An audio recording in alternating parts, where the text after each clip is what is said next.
Hello guys, welcome back to another cook on the channel, and today we're cooking something that you might feel a little bit guilty about eating throughout the year, but during the festive period, no guilt required. These are 100% acceptable. Breakfast, lunch, dinner, doesn't matter. We are of course talking about chocolate chip brownies. Brownies are a perfect thing to cook on the barbecue with the residual heat that's left over. So you finish cooking your main meal, you can have the mix ready, throw it into a skillet, chuck them on there while you're eating your dinner, and then by the time you're done you have perfect brownies at the end of it. Okay, so I have the Kamado Joe fired up and we're sitting at around 190°C. I have one deflector plate on the left hand side for now, and I've left the one on the right hand side out to give us a direct heat zone. Just to do the first part, we'll mix up the chocolate and the butter. After that we'll put the second diffuser plate back in there because these are going to cook indirect at the end. So we'll grab a saucepan and throw it on over the direct side, and we're going to go in with butter. There's about 160 grams of butter, and we'll add that in there just to start melting down. Again, cooking grates are in their higher levels, so it's not actually too hot a heat. You don't want to put the butter on really hot. You want to melt it down slowly, and then we're going to add the chocolate in. All right, after a few minutes all the butter is melted, so now it's time to go in with chocolate. So we have about 160 grams of milk chocolate. You can use dark chocolate, or you can do a mixture of dark chocolate and light chocolate. Just do whatever you want. For us it's milk chocolate, it's the one we like. So once you throw that in, keep mixing it around until all that chocolate is melted. Once it's almost ready, then we're going to lift it off. We don't want to take it all the way while it's on the barbecue.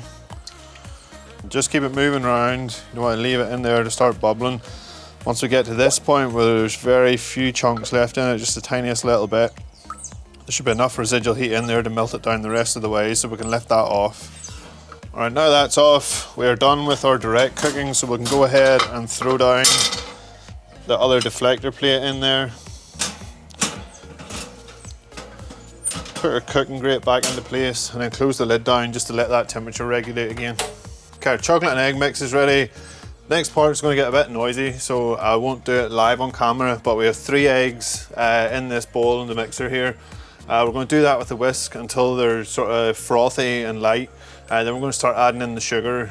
So we're going to add this in. This is about 250 grams of soft light brown sugar. 1 spoonful at a time. Let it mix for a little bit in between each spoonful until the whole mixture becomes sort of light and airy. Okay, once all your sugar is in your eggs and it's nice and airy, you need to get the chocolate mixture in there. So we've swapped over, we've took the whisk off and put the K-beater on. We're going to put this on at a low setting and fold in that chocolate. So we'll drop that down. This is going to get loud again, so I'll switch over and do this off camera. Turn that on at a nice low setting. We have our chocolate here. So we're just going to slowly pour that into the side as that beater is going to mix it all through and incorporate it. Okay, it's starting to look good enough already, but you need to get the flour in there and a little bit of cocoa powder. So we have about 85 grams of flour and a couple of tablespoons of cocoa powder we need to sift in. So we'll go ahead, add that into the sieve. And just give it a light tap to get any lumps and bumps out. Okay, then just go in then, don't be too rough with it, you don't want to knock all the air out of it. And just lightly fold that all in. So that's looking pretty good. Time then to get that into the skillet and get it onto the barbecue to cook. So I've cut out a bit of a liner just with greaseproof paper for our skillet. Bring it up the edges as well, we don't really want this sticking. Go ahead and try and spoon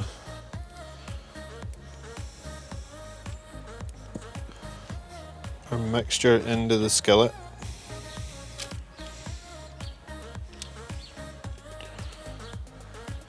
Once you have it in, you just need to go in, tease it out to the edges.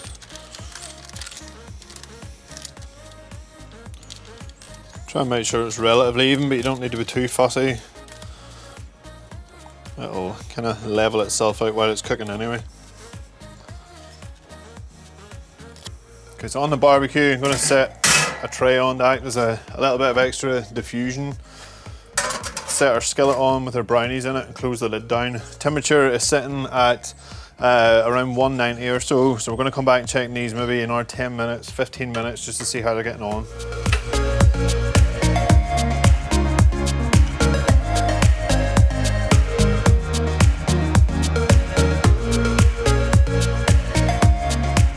Okay, our brownies are off. They've taken, after that first 15 minutes, we checked them just to make sure the temperatures were right, and they were starting to fill out the skillet quite nicely. They probably took in total around half an hour or so to cook. The edges feel nice and chewy. They are a little bit brittle at the minute, so be careful with them. And once you lift them out, we need to let them sit for a few minutes, and there's one more addition. So as I said, these are chocolate chip brownies, and there's no chocolate chips in here at the minute. So I have here around 200 grams of chocolate chips. What we're going to do is, while it's still nice and hot, we're going to scatter these over the top.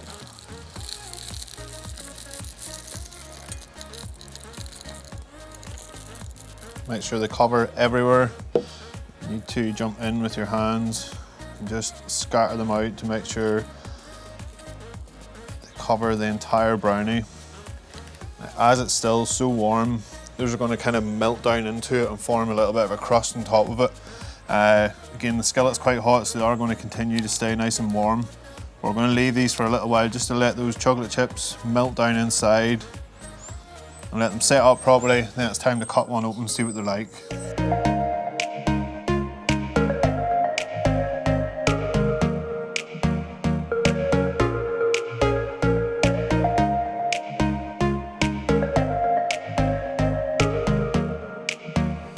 So we've allowed them to sit for a little while with the chocolate chips on them, and as you can see, they've all nicely melted down just with the residual heat that's still inside the brownies. I let them cool for a little bit, then lifted them out using the edges of the greaseproof paper, left them out of that skillet because it's still screaming hot, and you don't want these to continue cooking through too much.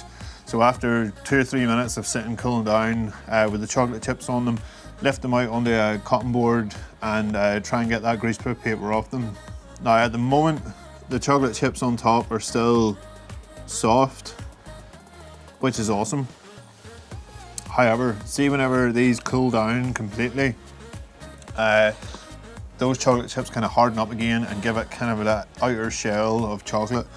It is incredible. They're definitely one of my favourite brownie recipes. The crust on it as well nearly has like a chewy toffee consistency to it. Inside is still nice and soft, could probably be a little bit runnier, but it holds together quite well. Time to give it a go. So the bottom still has that chewy consistency as well. The cast iron heat will really help with that as well. No wood parchment in between it, so it maybe hasn't gone completely crusty, but you don't want them really hard on the outside. You just want that chewy toffee-like consistency to it.